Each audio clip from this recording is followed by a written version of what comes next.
Bien, mis amados hermanos, un saludo muy especial para todos, bienvenidos. Estamos en este día disfrutando este tiempo tan especial. Es un privilegio que hayamos sido salvos y que el Señor nos permita domingo tras domingo perseverar, porque la vida cristiana es perseverando todo el tiempo. Pero la misma gracia que nos salvó, esa misma gracia nos ayudará a perseverar y esa misma gracia nos llevará al cielo. Así es que estamos muy contentos de poder compartir con ustedes aquí esta mañana y vamos de una vez a meditar en la palabra del Señor y vamos a abrir nuestras Biblias en el libro de Mateo, capítulo 7, versículos 24 al 27. Mateo, capítulo 7, versículos 24 al 27. Nosotros en la gracia, en la iglesia de la gracia, estamos en una campaña continua por traer nuestras Biblias a la iglesia. Somos la religión del libro. Somos los del libro y debemos siempre cargar con nuestras Biblias, no conformarnos al teléfono, sino cargar siempre nuestras Biblias. Así es que vamos a leer la palabra del Señor en esta mañana. Así dice la toda suficiente, inerrante y poderosísima palabra del Señor. Cualquiera pues que me oye estas palabras y las hace, le compararé a un hombre prudente que edificó su casa sobre la roca. Descendió lluvia, y vinieron ríos, y soplaron vientos, y golpearon contra aquella casa y no cayó, porque estaba fundada sobre la roca. Cualquiera pues que me oye estas palabras y no las hace, le compararé a un hombre insensato que edificó su casa sobre la arena. Y descendió lluvia, y vinieron ríos, y soplaron vientos, y dieron con ímpetu contra aquella casa, y cayó, y fue grande su ruina. El título de este mensaje en esta mañana es el peligro infernal de un conocimiento meramente intelectual. El peligro infernal de un conocimiento meramente intelectual. Y le he puesto este título a este mensaje porque ese es el tema de la unidad de pensamiento que hay en estos 4 versículos que acabamos de observar, que acabamos de leer. Ese es el tema central de este pasaje. Y a manera de introducción y también como parte del contexto, y présteme atención porque voy a pasar buen tiempo en esta introducción y en este contexto, a manera de introducción y como parte del contexto, debo recordar que estas palabras dadas por el Señor Jesucristo son las últimas palabras de lo que se conoce como el flamante Sermón del Monte.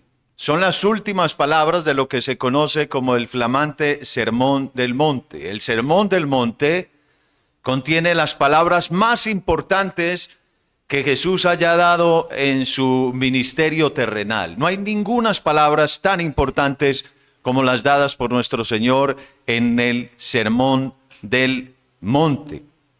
Porque este sermón es el manifiesto del reino. Este Sermón del Monte es el manifiesto del Rey.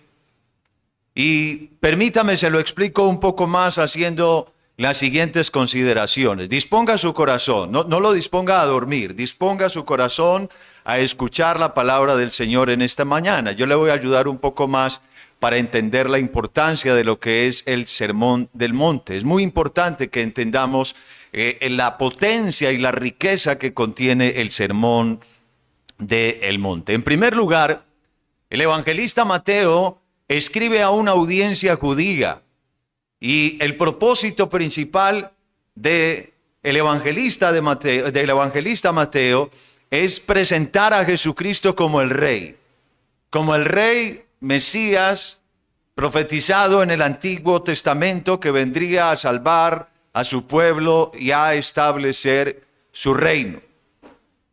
También debemos recordar acá que cuando Mateo escribe este evangelio, los judíos cristianos estaban siendo perseguidos en ese instante, y estas palabras que Mateo les está dando aquí, esta declaración que Mateo les está haciendo aquí acerca de Jesucristo como Rey, constituían un consuelo muy grande para ellos en medio de la persecución y también era una herramienta para evangelizar a las otras personas. Eso es lo que significa el Evangelio de Mateo para la mentalidad judía, que eran los creyentes originales. Ahora, dentro de los inicios del mismo Evangelio de Mateo, y en consonancia con esto que estamos diciendo, y dando un paso gigante sobre los capítulos 1 y 2, vemos que Juan el Bautizador, que es el precursor del rey mesiánico, inaugura su corto ministerio, estoy hablando de Juan, su corto ministerio público diciendo, arrepentidos, ¿por qué? Porque el reino de los cielos se ha acercado. Mateo capítulo 3, versículo 2. Esas mismas palabras son las que usa Jesús exactamente iniciando también su ministerio. Arrepentidos, ¿por qué? Porque el reino de los cielos se ha acercado. Mateo capítulo 4, versículo 17. Así que la cuestión es sencilla. El rey ha llegado y con el rey ha llegado su reino y ahora aquí está el manifiesto del rey, el manifiesto del reino. Eso es el Sermón del Monte. Como cuando llega un político nuevo a establecerse o un rey nuevo a establecerse en algún lugar, él siempre empieza dando un discurso. Y generalmente en ese discurso están planteados todos sus principios, sus valores, sus expectativas, sus proyectos. Y eso es lo que sucede allí entonces con las palabras de nuestro Señor Jesucristo y con las palabras de Juan el Bautizador.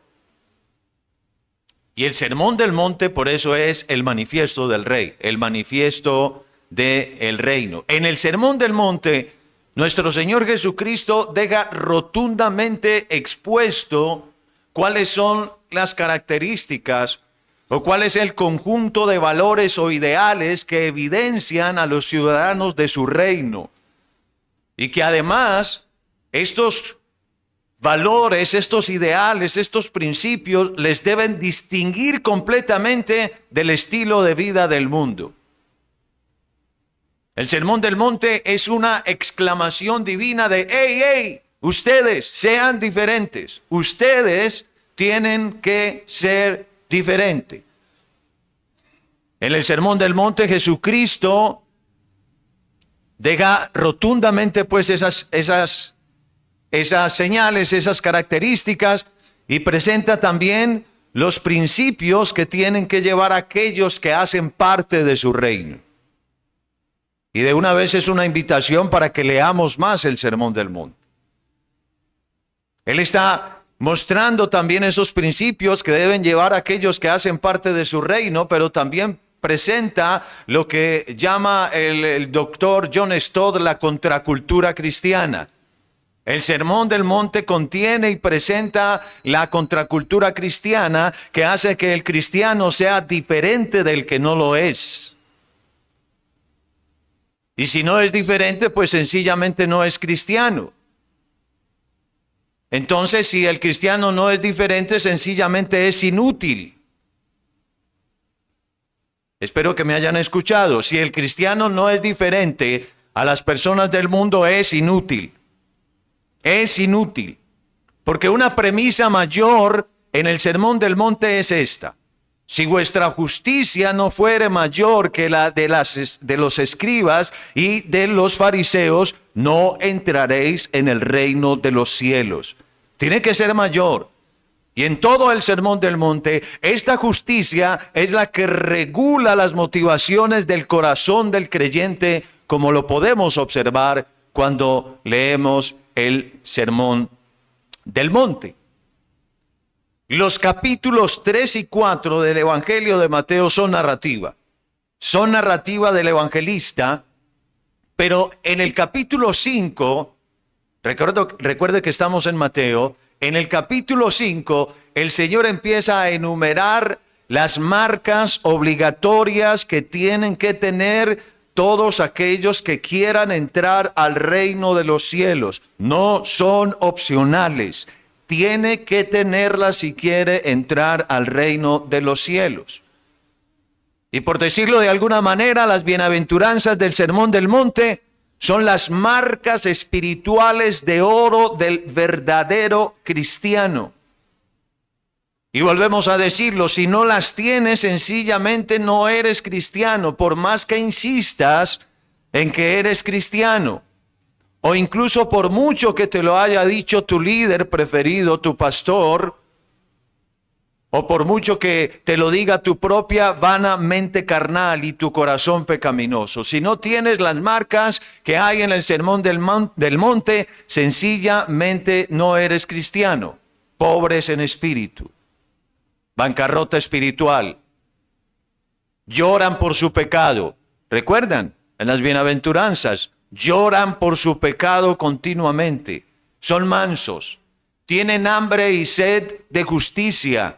Son misericordiosos, son de limpio corazón, pacificadores, perseguidos por causa de la justicia, entre otras marcas que hay allí en las bienaventuranzas del Sermón del Monte.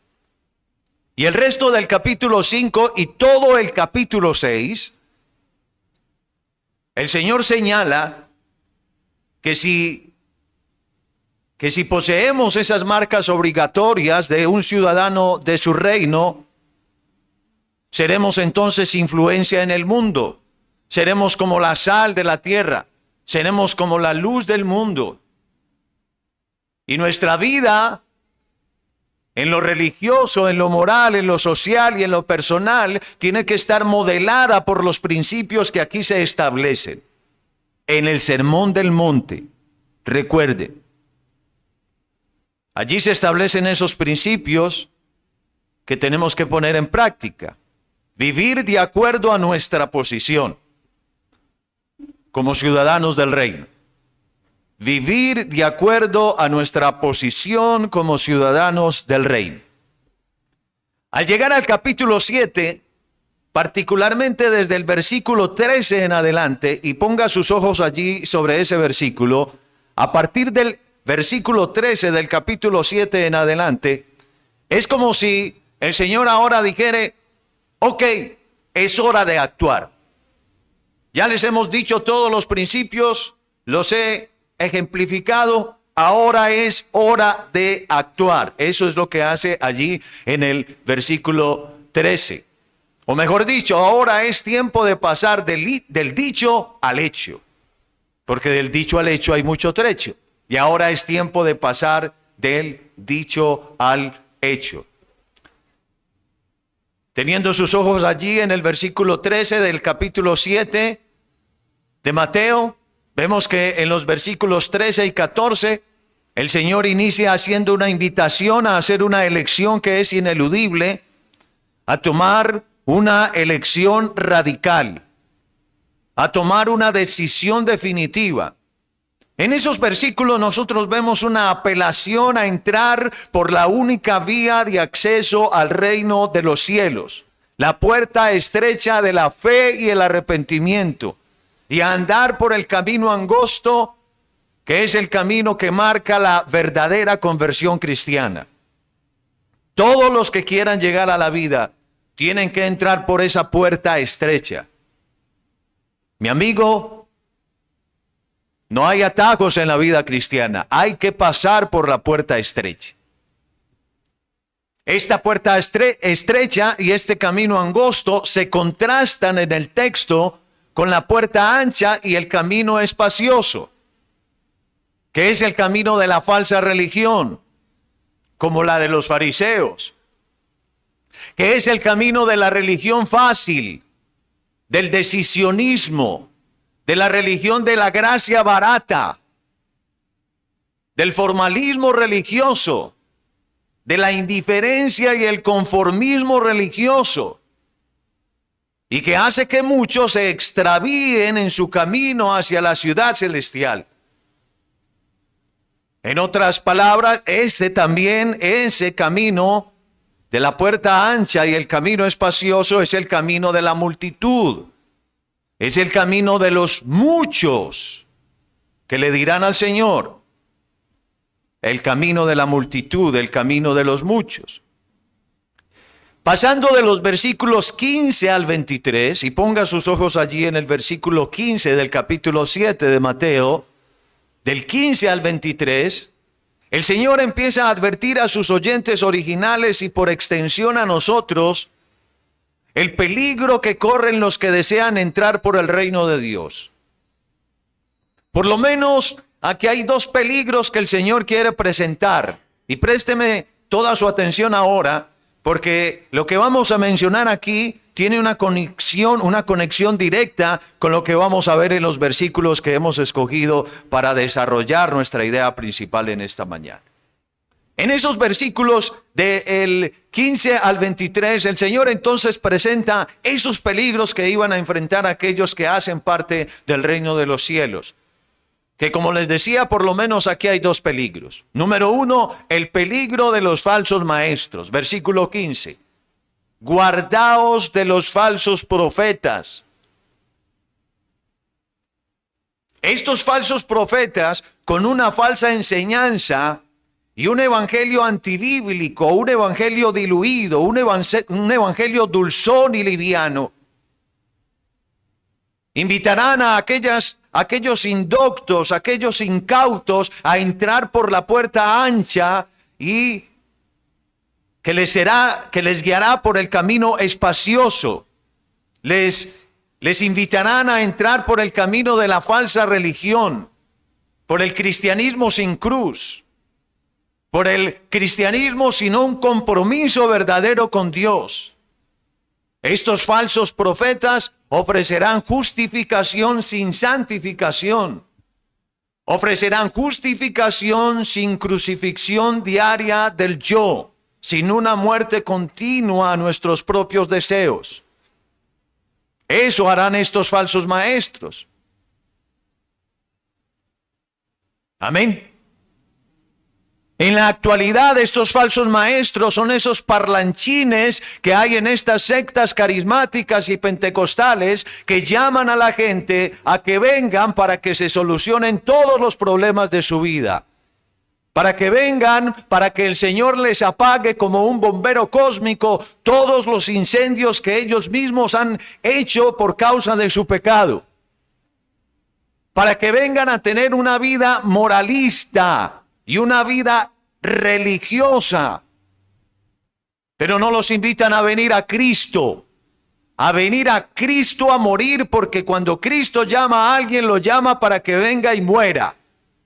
No los invitan a venir a Cristo, a morir por Cristo, a morir para Cristo, a morir al yo y a vivir únicamente para la gloria del Señor, a tomar la cruz cada día y seguir al Señor.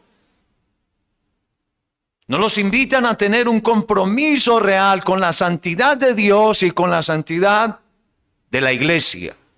Eso es lo que hacen esos falsos maestros. Por otro lado, otro peligro del cual el Señor Jesucristo habla acá en este texto, versículo 23, es el peligro de una falsa profesión de fe o de los falsos profesantes. Por favor, ocupe todas sus neuronas en este momento, porque esto es muy importante. El peligro de una falsa profesión de fe o de los falsos profesantes. Versículo 23 del capítulo 7. No todo el que me dice Señor, Señor, entrará al reino de los cielos. Lo que el Señor está queriendo decir aquí es: cuídense de ser lo que dicen ser. Tengan cuidado con ser lo que dicen ser. No se dejen engañar por su propio corazón pensando que son cristianos sin serlo. Por eso hay que venir al Sermón del Monte y comparar nuestra vida no con la del otro, no con la del pastor, del predicador, sino con el Sermón del Monte. Nadie es cristiano, querido hermano y querido amigo, porque dice que lo es, o porque alguien le dijo que lo era. No. No es suficiente con llamar al Señor, Señor, Señor. Hay que evidenciar de alguna manera el señorío de Cristo en nuestras vidas si verdaderamente estamos en el Señor. Y es un peligro entonces que nuestro Señor Jesús aquí está presentando no solo los falsos maestros, sino también los falsos profesantes. Estos falsos profesantes descansan sobre una esperanza que es falsa, que es espuria. Ellos descansan en una esperanza que es falsa, en la supuesta ortodoxia de su profesión cristiana.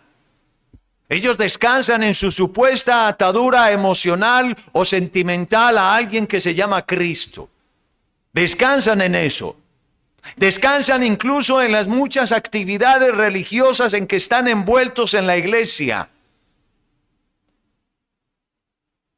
Estos falsos creyentes, falsos profesantes, descansan en un amoldamiento externo exento de un compromiso interno.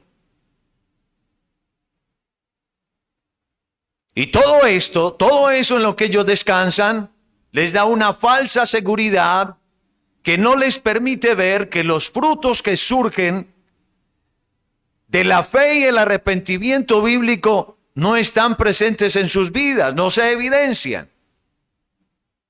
Ellos se enceguecen con eso y no les permite ver la realidad espiritual en que se encuentran. Porque estos falsos profesantes, muchos de ellos son culturalmente cristianos, pero bíblicamente no lo son. Sobre todo los jóvenes. Hay muchos jóvenes que son cristianos por iniciación, pero no por nuevo nacimiento.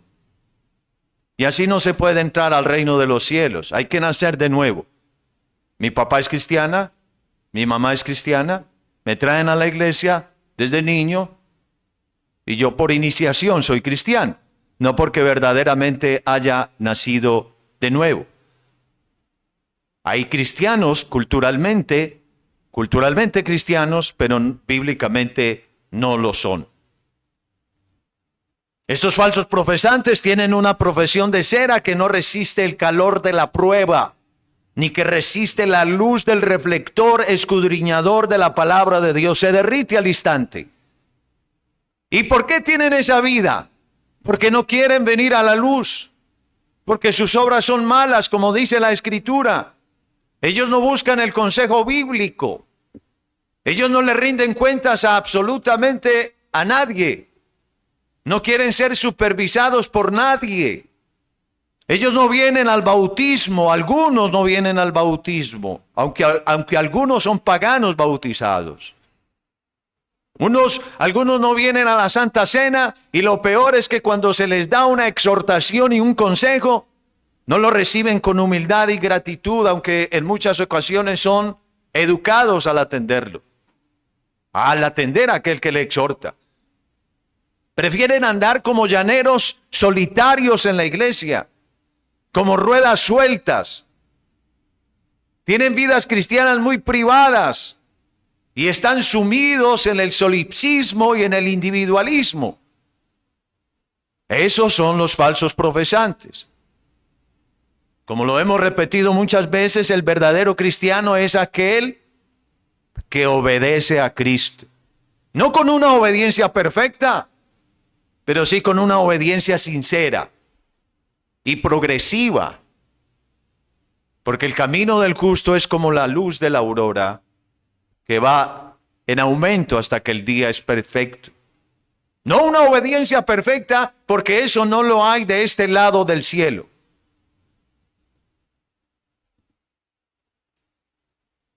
Pero sí, por más que fallemos en el intento, vamos a obedecer de manera sincera y a tener el deseo profundo de conformar toda nuestra vida a la voluntad de Dios. Porque entendemos que no todo el que me dice Señor, Señor, sino ¿quién? Los que hacen la voluntad de mi Padre que está en los cielos.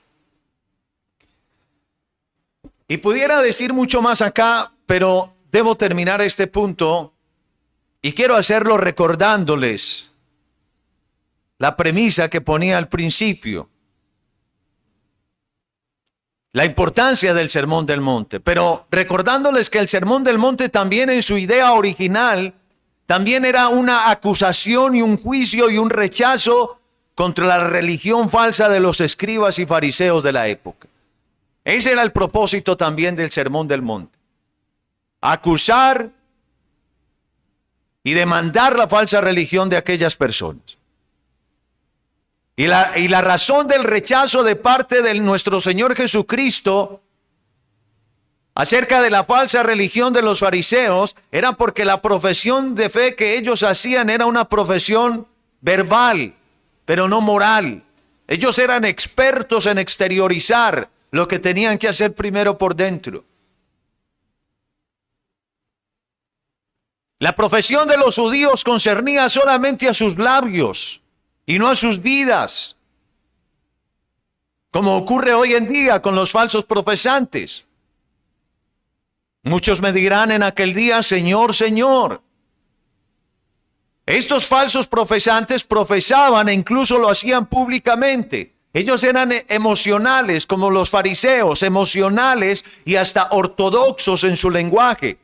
Estaban envueltos en 1001 actividad en la iglesia. Pero Cristo les dirá, a pesar de ello, nunca los conocí, nunca los conocí. Oh, mi querido hermano, es por eso que cuando meditamos en estas palabras, se constriñe en nuestro corazón y nos llenamos de terror cuando vemos que hay muchos que están más interesados en servir que en adorar al Señor con una vida que se esfuerza por obedecer. Eso nos causa terror. Y por eso es que nosotros, que somos pregoneros de justicia, no podemos ser transigentes e irresponsables en esto, ni perder la más mínima oportunidad para advertir con pasión y con amor del peligro infernal de una falsa profesión y exhortar vehementemente al auténtico amor cristiano y a las buenas obras que demuestren nuestra salvación. Ahora, con esto en mente, veamos cómo la idea de la falsa profesión cristiana se conecta con los versículos 24 al 27, que son los versículos que hemos tomado esta mañana. Pero se conecta y ahora lo hace para ilustrar de manera vívida el peligro que corren aquellos que persistan en la falsa profesión de fe cristiana.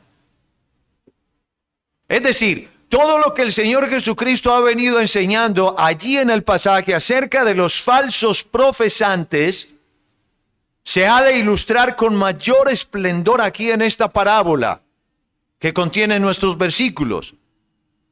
Y esto es porque se le añade un elemento más.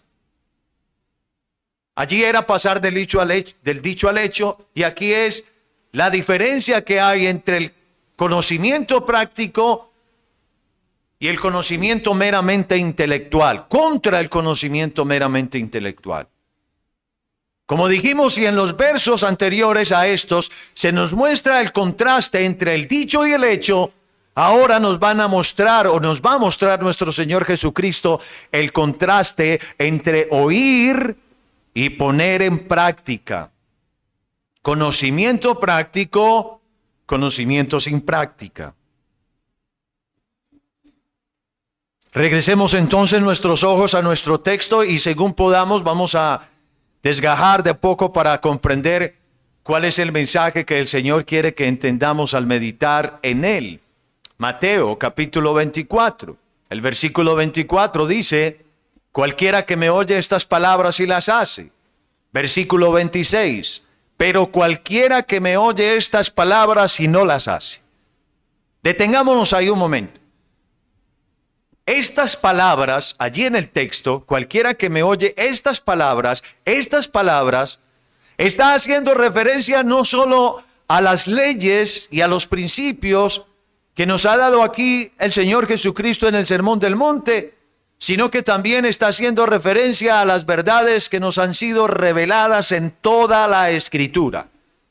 Los imperativos, los mandamientos, los principios, las leyes, los estatutos que hay en toda la Escritura. No solo hace referencia a las palabras de Cristo dadas allí en el Sermón del Monte, sino a todas las palabras de Cristo, que es toda la Escritura. El pronombre cualquiera dentro del texto señala dos oyentes, dos tipos de personas. Los dos están oyendo las palabras dadas por el Señor Jesucristo. Esto no es una comparación entre los que están oyendo algunos mensajes de Mahoma en comparación con los que están oyendo a Cristo, o aquellos que oyen al Papa y oyen a Cristo, o aquellos que oyen a Buda y oyen a Cristo. No, la comparación aquí es entre dos oyentes de las palabras mías, de las palabras de Cristo. Particularmente y en nuestro contexto en el siglo XXI, eso es gente que va a la iglesia y que oye la Escritura, oye la Biblia o lee la Biblia todo el tiempo. Acto seguido, en la expresión le compararé, allí en el texto, el Señor nos va a enseñar el contraste que hay entre estos dos oyentes.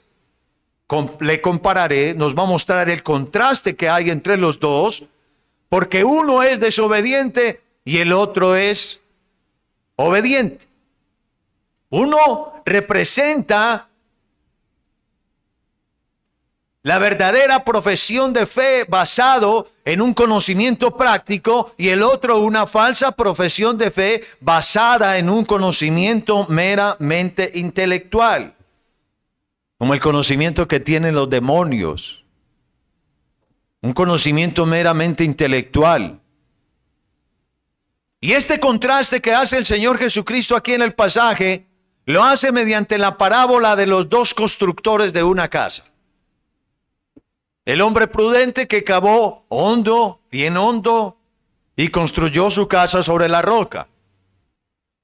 El otro es el hombre desobediente, el hombre insensato, que no quiso molestarse con los cimientos, no quiso.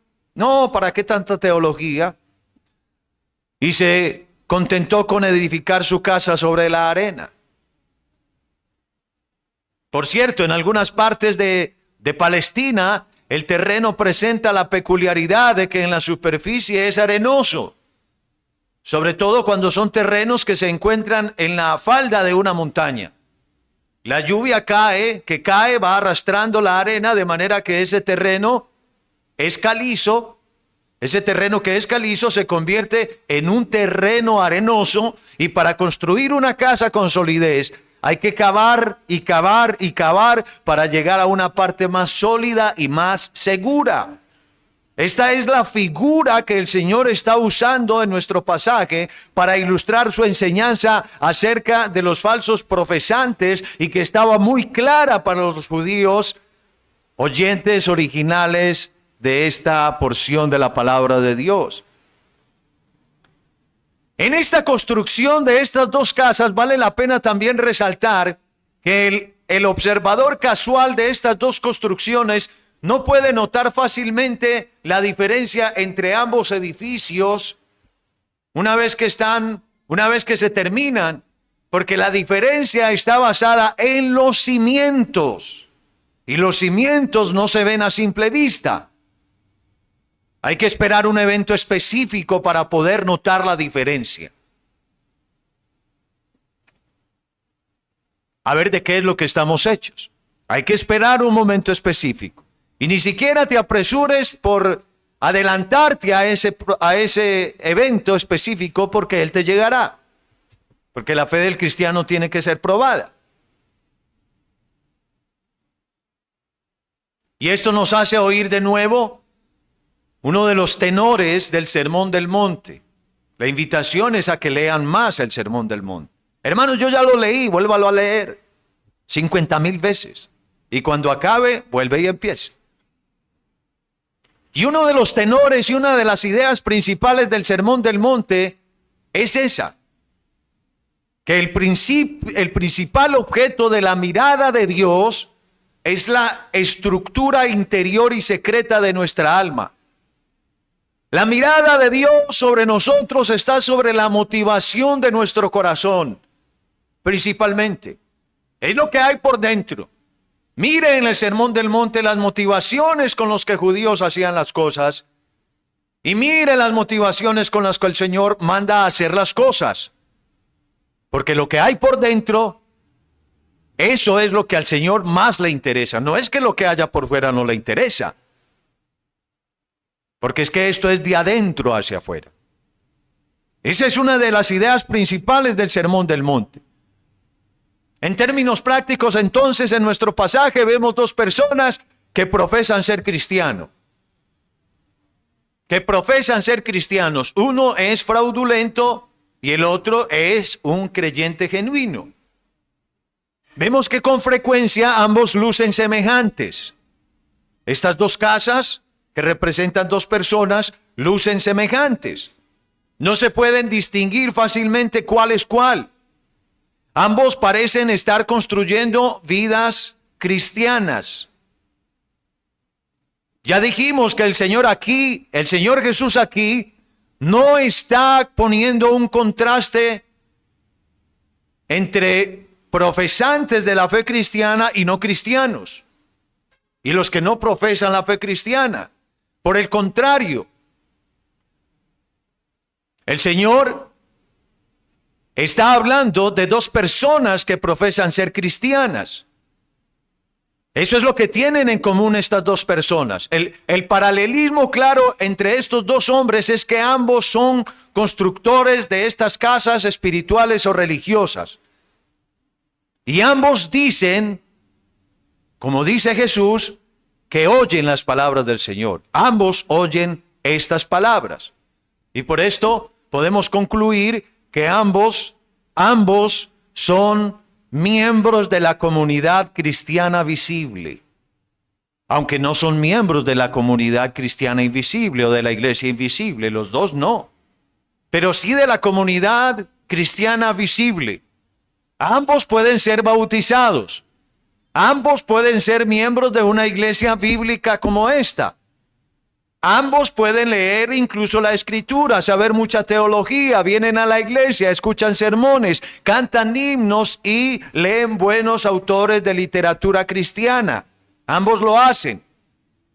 Pero la diferencia está en los cimientos más profundos de sus vidas, los cuales están ocultos, pero en un momento dado saldrán a luz y se descubrirá y se han de descubrir por completo cuáles son los cimientos que tiene esa persona.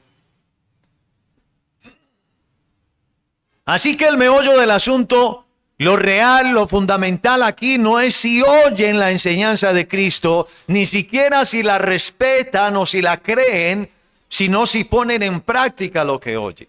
Ese es el meollo del asunto en nuestro pasaje. Ahora, preguntemos a nuestro texto, ¿cómo descubrimos esto entonces? ¿Cómo sabremos de qué clase de personas somos o de qué estamos hechos? ¿Cómo sabemos si nuestra verdadera profesión de fe, si nuestra profesión de fe es verdadera o no? Versículo 25.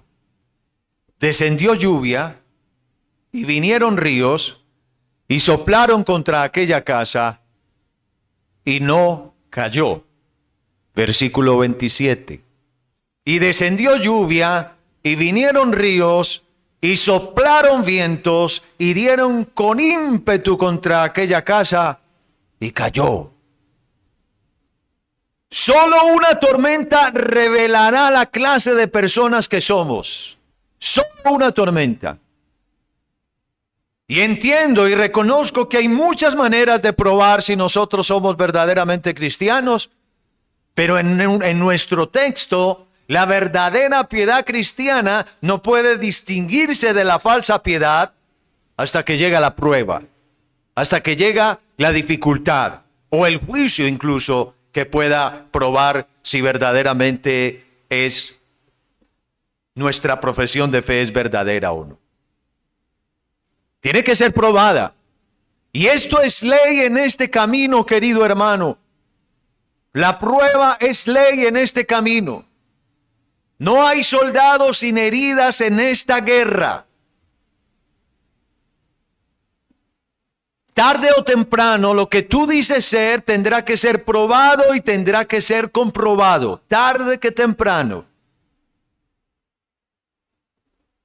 Podemos engañar al pastor, podemos engañar al líder de la iglesia, al hermano más cercano, a nuestra familia, a nuestra madre, a nuestro padre, a aquel cuya relación mantenemos estable porque venimos con él a la iglesia, que es lo que ocurre en muchos casos. Podemos engañar a todos, incluso podemos engañarnos a nosotros mismos, pero no podemos engañar al todo ojos.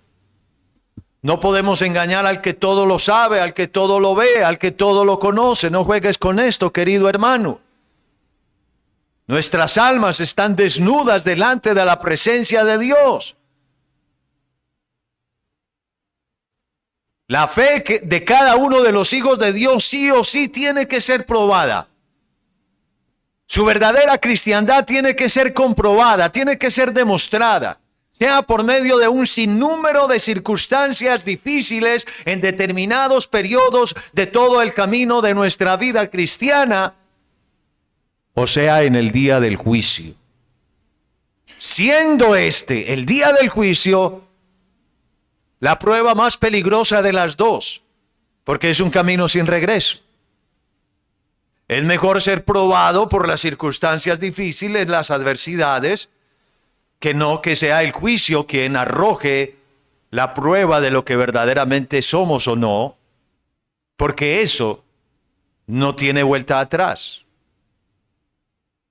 Dice Santiago en el capítulo 1 de su carta: hermanos míos, tened por sumo gozo cuando os halléis en diversas pruebas, sabiendo que la prueba de vuestra fe produce paciencia.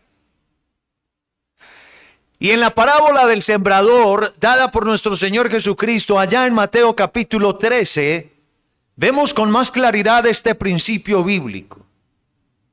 El principio de la prueba. Mateo capítulo 13.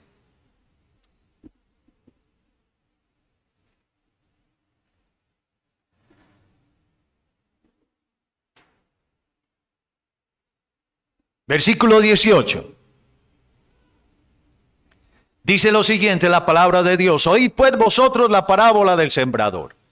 Cuando alguien oye la palabra del reino y no la entiende, viene el malo y arrebata lo que fue sembrado en su corazón. Este es el que fue sembrado junto al camino. Y el que fue sembrado en pedregales, este es el que oye la palabra y al momento la recibe con gozo, pero no tiene raíz en sí, sino que es de corta duración. Pues al venir la aflicción o la persecución por causa de la palabra, luego tropieza. Versículo 22 de Mateo capítulo 13. El que fue sembrado entre espinos, este es el que oye la palabra, pero el afán de este siglo y el engaño de las riquezas ahogan la palabra y se hace infructuosa. Versículo 23. Mas el que fue sembrado en buena tierra, este es el que oye y entiende la palabra y da fruto y produce a 100, a 70 y a 30 por uno.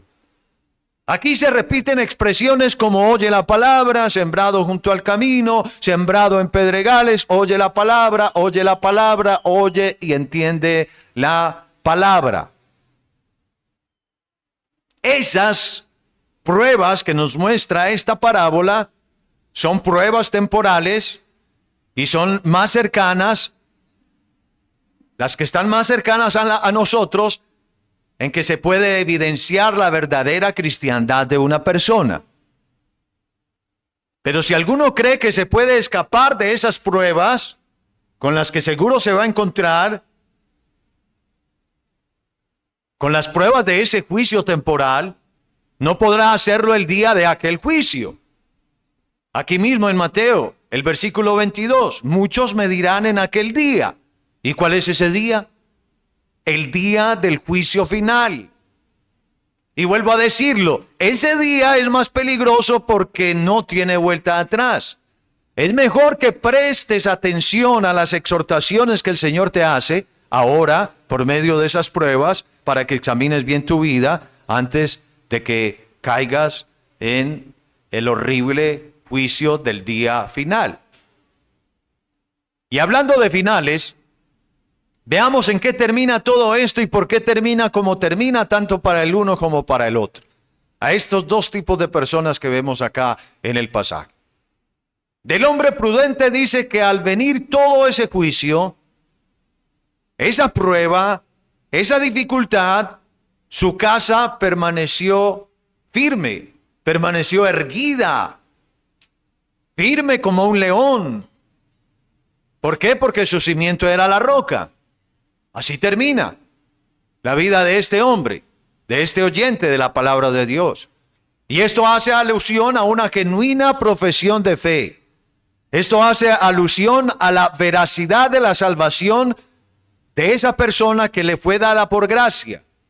Esa es la confirmación externa de esa salvación que internamente ha obrado el Espíritu Santo de Dios por la pura gracia de Dios. Y quizá aquí haya alguna objeción, si hay alguno despierto entre ustedes, y quizá haya alguna objeción y digan, Señor predicador, pero Cristo es la roca en esta parábola y la casa firme es la salvación. Y a esto respondemos que ciertamente la Biblia dice que en muchos lugares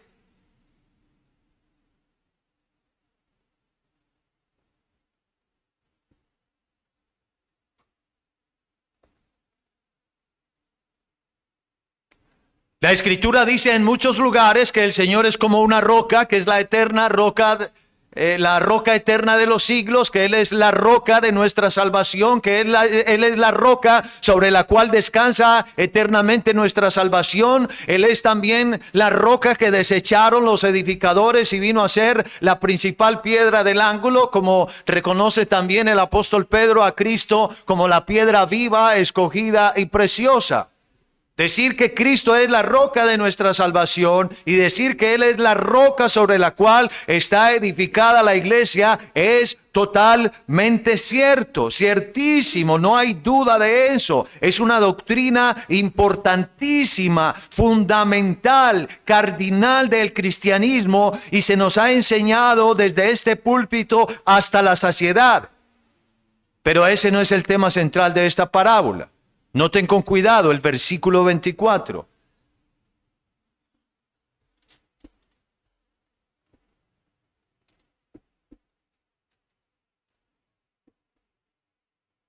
Cualquiera pues que me oye estas palabras y las hace. Y esto mismo dice el versículo 26. Pero cualquiera que me oye estas palabras y no las hace. Es más, esto conecta directamente la idea de la enseñanza dada en los versículos 21 al 23 que ya analizamos, de la puerta estrecha y de la puerta ancha. Cuando al final dice que no todo el que me dice Señor, Señor, sino el que hace la voluntad de mi Padre que está en los cielos.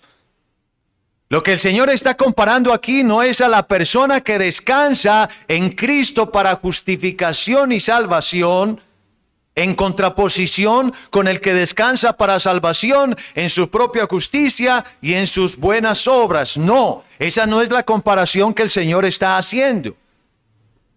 El Señor está comparando a dos hombres que proclaman ser cristianos, ser salvos en Cristo Jesús, pero que representan dos clases de oidores de la palabra de Dios, los que oyen y los que hacen, los que oyen y los que no hacen. Dos tipos de profesantes.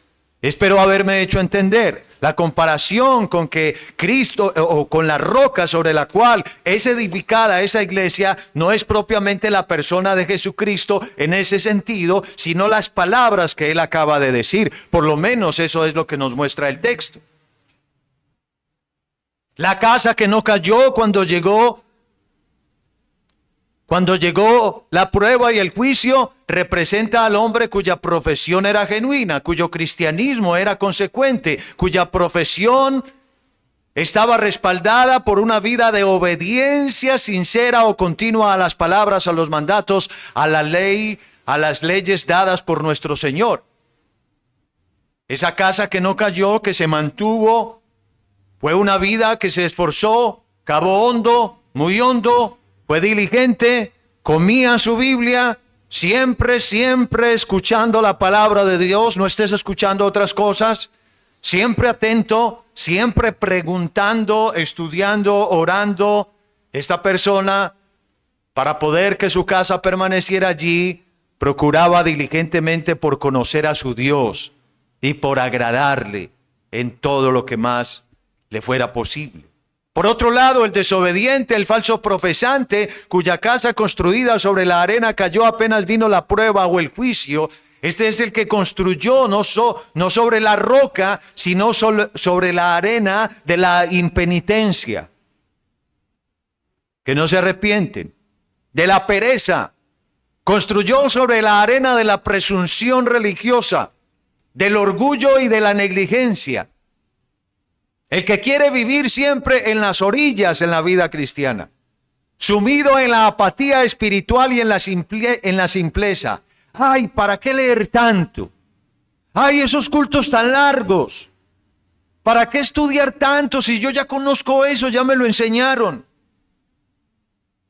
El que construye su casa sobre la arena es el que viene a la iglesia a echarse una buena siesta un domingo por la mañana, mientras se está predicando la palabra del Señor.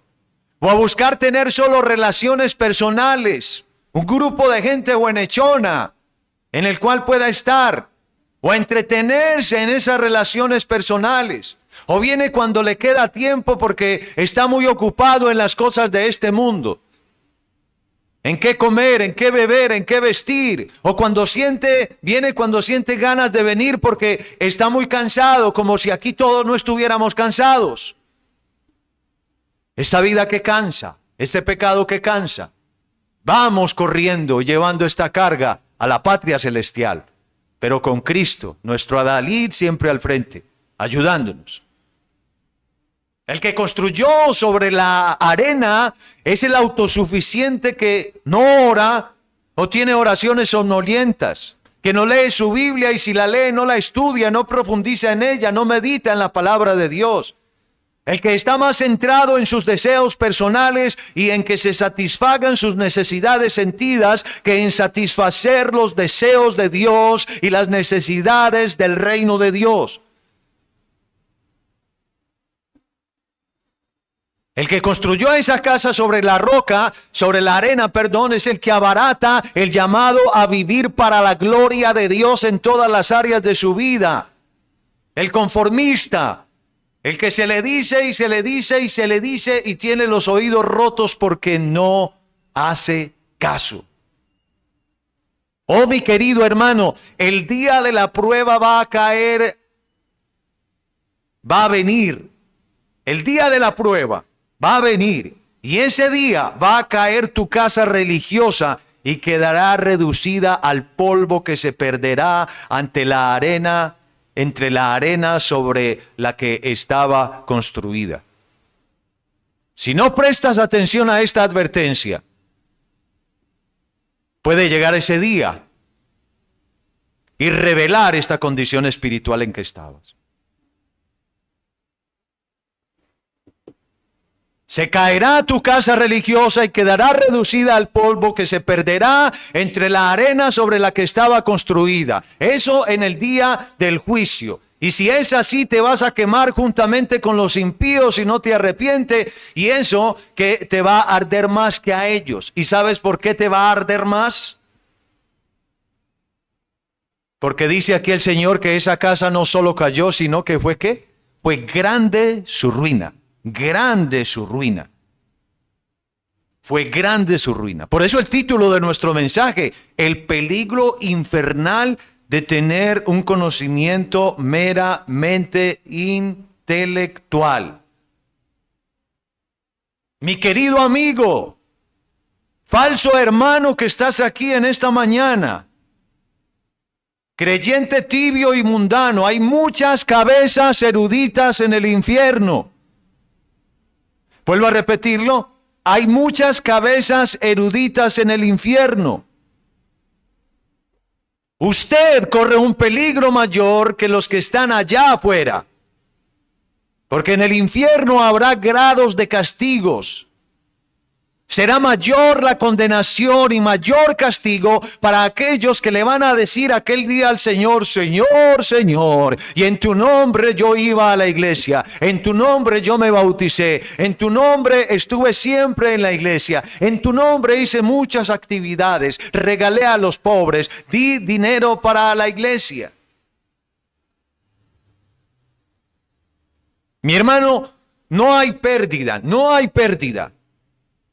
No hay pérdida que se pueda comparar con la pérdida de un alma en el infierno por toda la eternidad.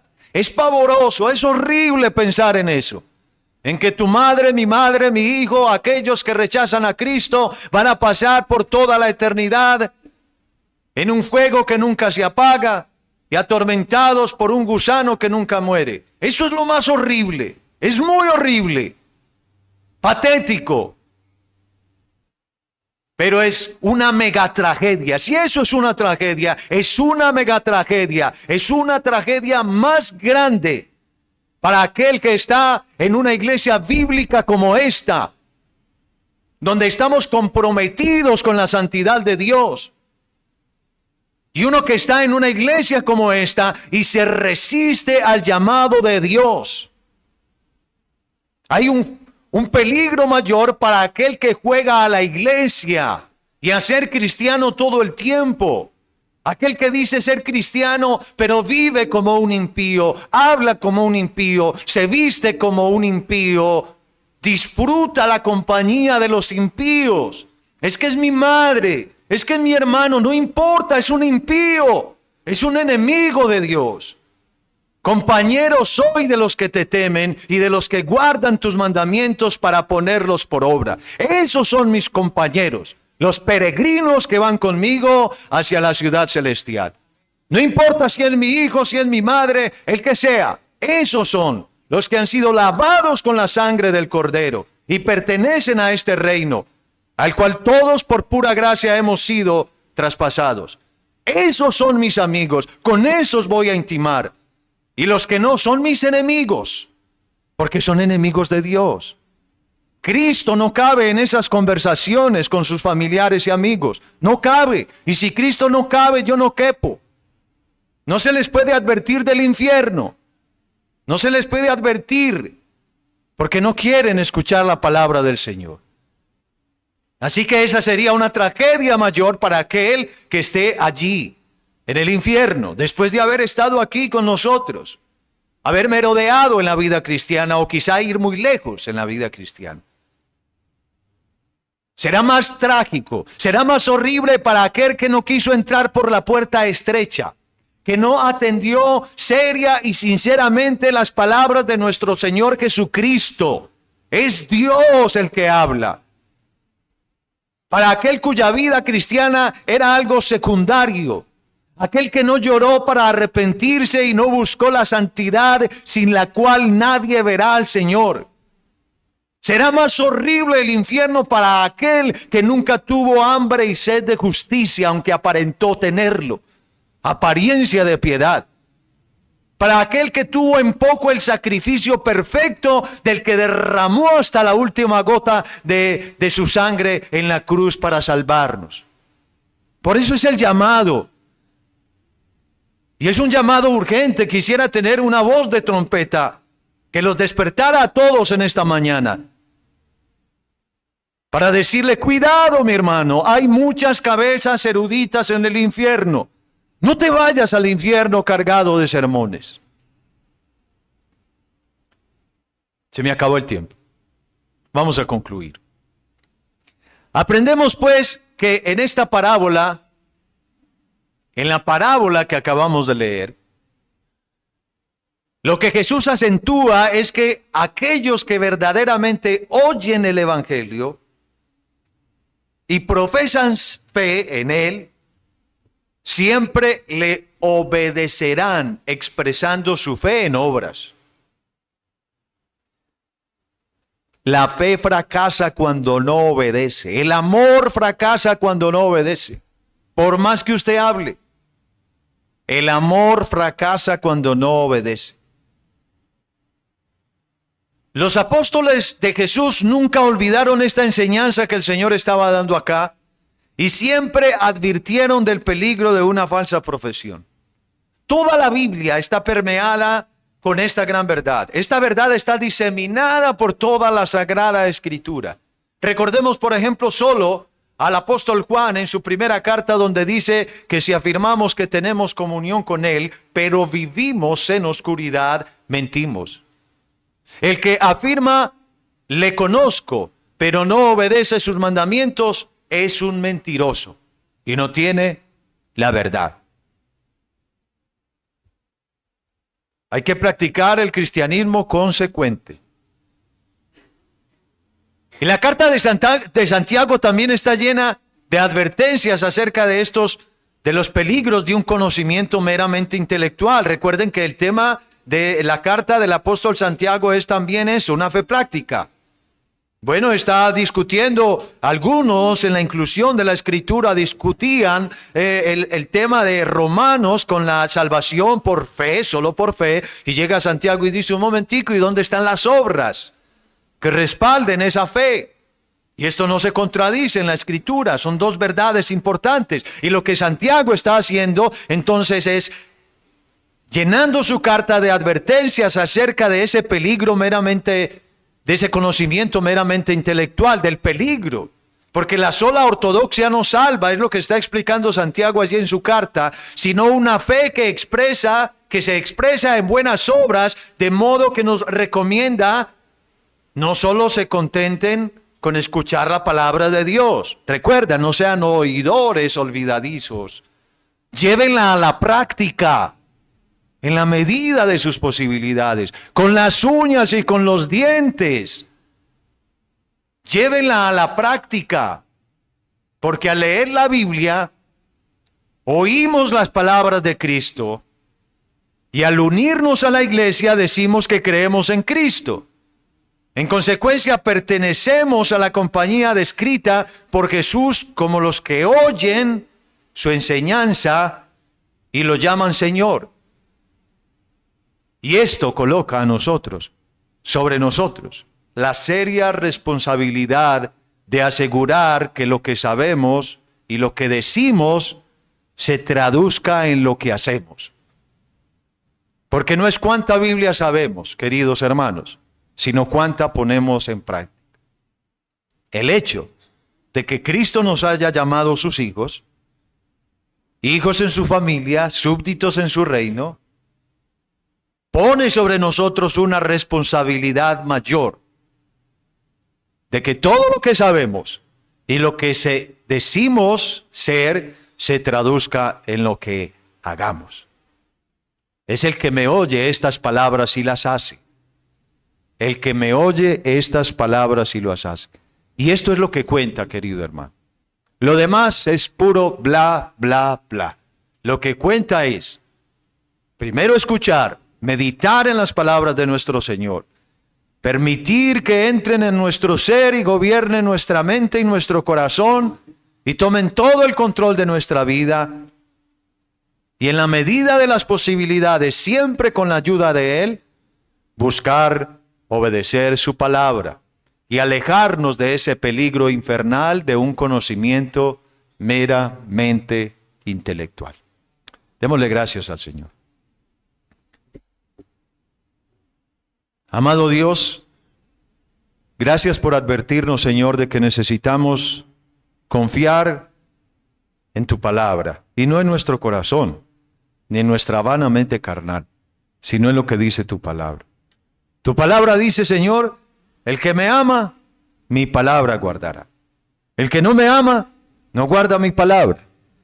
Señor, ahí podríamos terminar esa discusión. Son aquellos, no los oidores olvidadizos, sino los hacedores de tu palabra los que te agradan. Ayúdanos, Padre. Tú sabes que somos débiles, torpes, somos pecadores, empedernidos, que si no fuera por tu gracia, Señor, no atenderíamos a el llamado que tú nos haces en tu palabra, a vivir para tu gloria, para tu honra, a buscar la santidad sin la cual nadie te verá. Por amor de tu nombre, ten misericordia de nosotros. aquellos que fluctúan, Señor, en su vida cristiana, como todos lo hacemos en algún momento de nuestra vida. Este es un tiempo y una palabra, Señor, para que ellos sean exhortados. Mi función es llevar esta palabra hasta los oídos de estos hermanos, pero tú eres quien la hace carne en sus corazones.